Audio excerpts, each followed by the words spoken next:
Courtney Gadd. This is Matt King. And you're listening to The Bulldog Broadcast. RES Edition.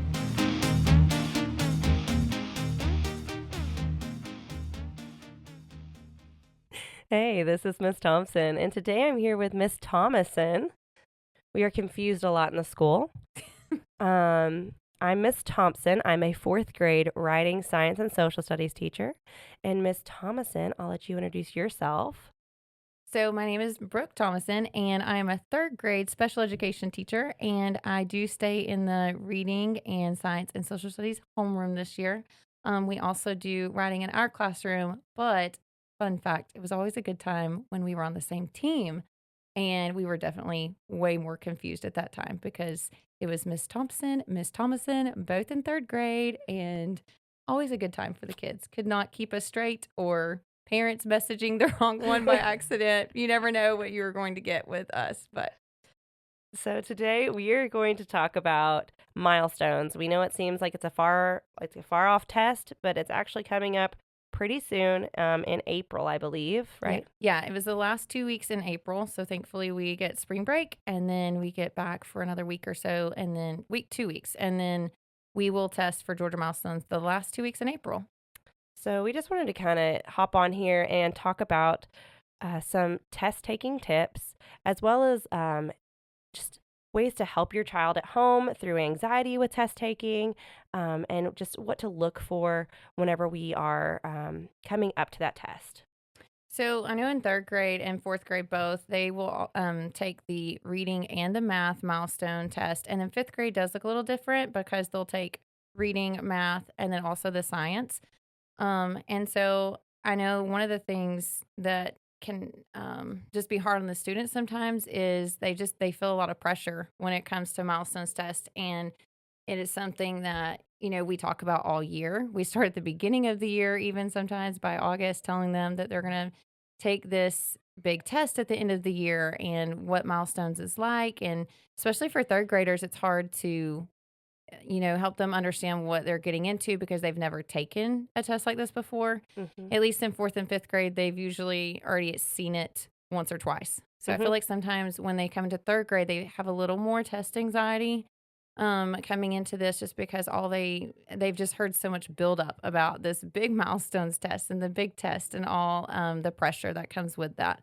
And so I feel like in 3rd grade, we do see a lot of test anxiety. And so we try to really just alleviate the stressful environment when it comes to testing. It's definitely something we want the kids to take serious.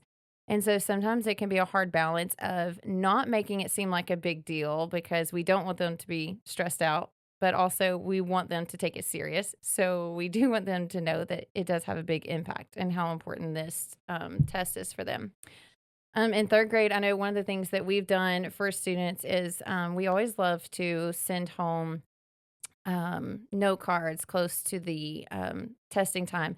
And it's always been a secret. So if you have your kiddos listening with you, you're going to pause this and send them off to the other room or close their ears so their surprise is not ruined. But we like to send home note cards for the parents to be able to write encouraging notes to them. And then we just tell them, like, we build up this big surprise that they, are going to have a surprise waiting for them the morning of each test. And so it's so cute to watch them come in each morning and see a written note from their parents or grandparents or anybody in their family or anybody that's close to them. And then some of the teachers take time to write them special notes as well. And it's so cute watching them come in because after the first day or two, then they catch on and they're like, oh, we have a card for each testing day. And so then they get super excited about coming down every morning to see who their card is from and what it says, and they get all excited about it. And they're very proud of their little note card. So that's been cute to watch. That's just one of the things that we try to do to keep the test anxiety down in our room, just starting off on a positive note and just giving them some encouragement and letting them know that one test all year long does not define who they are as a student, and we know what they're capable of, whether this test shows that or not. So, Right. Just to kind of piggyback off of that, something to help them too with testing in general. some strategies that I like to share with my students is making sure that they read all the directions. So just reiterating that at home of, hey, if you don't know how to do something, go back and reread those directions. So that's something we really try and make sure that they take their time and do that. Also, taking your time. We have a lot of kids that like to get done first. I know my son is one of those. So Just an overachiever. yeah, he loves to be done first. And so just working on them with them at home, realizing, hey, taking your time is important. It's not about getting done first. It's about doing your best. And so just making sure that they're taking their time. Also checking their work.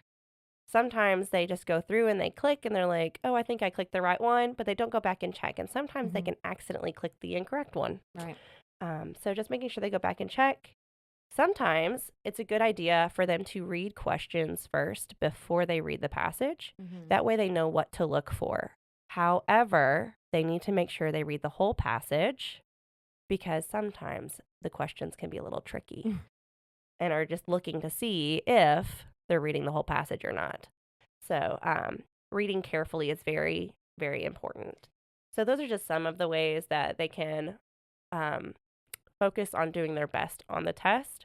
Also, we like to talk about this one, looking and reading at all the answer options and then slashing the trash. Do you guys do slash the trash? Yeah, we do. Yeah. So they like this one because they get to mark out the wrong answer that they know is incorrect.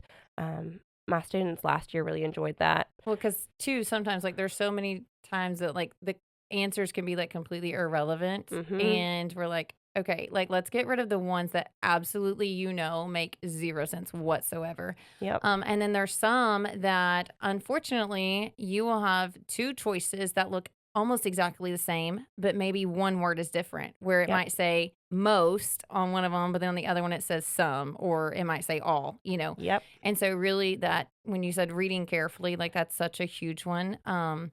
Even in math, I know I was thinking, because we were doing homework last night with my own child, and he struggles some with skip counting. And so, but he was doing his fours, and he gets really confident sometimes that he does know it though. And then we were like 4, 8, 12, 15. And then he just kept going. And I was like, oh, wait, hold on. And I was like, I love that you are confident that you think you know your skip counting. And that's great. I was like, but you also have to remember that that's not, if you're not completely solid in that, you've got to use that scratch paper and you've got to use those strategies that you know. And so, I highly encourage the kids, especially even in math, use that paper up. And sometimes we even tell them, we end up with a prize for whoever puts the most on that scratch paper. Because sometimes with math, they're so much quicker to be like, well, I just knew that it was going to be regrouping and I didn't need to do it on my paper. And I'm like, I'm an adult and I still cannot regroup sometimes in my head. Okay, like use the paper. Let's triple check. So that was just something too. I was even reminding my own son was use the paper. Don't always just rely on, well, I had it in my head and I think that was it. But really, just being able to utilize all the materials and all the things that you're given to help you be successful in that test. Talking about all the materials and things that were given to be successful in that test, on the Georgia Milestone website, there's actually a practice test that you can take at home. So you can actually see what your child is going to be doing on the Milestone test. And it also gives them an opportunity to look and see just the mechanics of it all, where the highlighter tool is, how to use the crossout tool, the measurement, the rulers, the note catchers. All those different tools you can access on the Georgia Milestone Test website. It's a great, just as a parent, I enjoy going on there so I can see what my son is going to have to see. And it's actually kind of frightening. Yeah. Because it's especially a lot. Especially for ones who have never taken something like this before. Yes. I guess, like I said, like 4th and 5th graders, they've at least seen it once by the time they're in 4th grade. But then for 3rd graders coming into this, we take our MAP tests every, quarter, every so often. But that still is a completely different format and a different setup. And so this just looks a lot different for them. They do have different tools available. And we do practice this with them in the classroom too. but we won't do that until closer to time. And so for, parents who are, able and willing to get some of this practice in at home beforehand, like starting now, they can go ahead and be utilizing that and being able to expose their kids to that. That would be great. Yeah. Even just going through it with them and just looking through it, not even having to answer the questions right now, but just seeing how it's set up.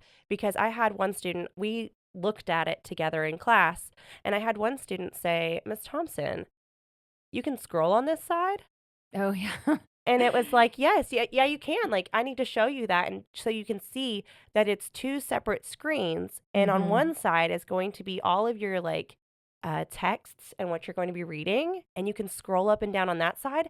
And then you go to the other side and you can scroll up and down on that side too. So there's two split screens and you can scroll on both. And so that was just something kind of that I didn't even think about as a teacher starting out of, hey, they might not even realize that there's two split screens and they can scroll on both of those sides. So just going over that with your kids, making sure they realize that. I also know for fourth grade, our writing portion looks different this year. Our writing portion is going to be more of editing and looking at things that are incorrect or that need to be corrected, or adding endings to paragraphs and things like that. So it looks different because I know third and fifth, you guys actually have to write. Yeah, so I think from my understanding, if I remember correctly, we will be focusing on opinion writing more than likely. And so I do feel like sometimes that's a little easier for the students because I feel like they're pretty good at giving their opinion. Yeah. Maybe not always writing it down, but they are very vocal about giving their opinion. And so I feel like sometimes that process is a little easier for them.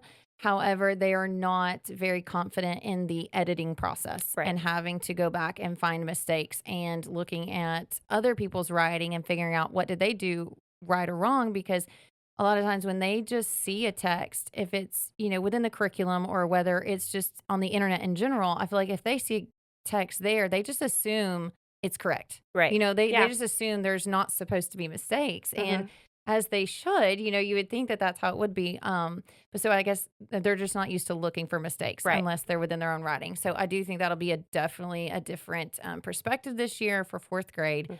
And it'll be interesting to see this shift in that with milestones this year because, our ELA standards and our reading standards have changed this year. Yep. So, which is the reason for the change on the milestones as well. So I feel like this will definitely be a learning year for all of us when it comes to the ELA portion of milestones. It'll be interesting just to see how things have changed this year and what that will look like for everybody. I agree. Well, I think that's all that we have for you guys. So we just thank you for your support. We look forward to working hard with your kiddos to try and get them to ace this test. That's right. If they have any questions, always feel free to reach out to your homeroom teacher or one of their, subject teachers as well. And of course, any of us are always happy to help. So we're excited to get this ball rolling. All right. See you later. Peace out, Bulldogs. Bulldogs out.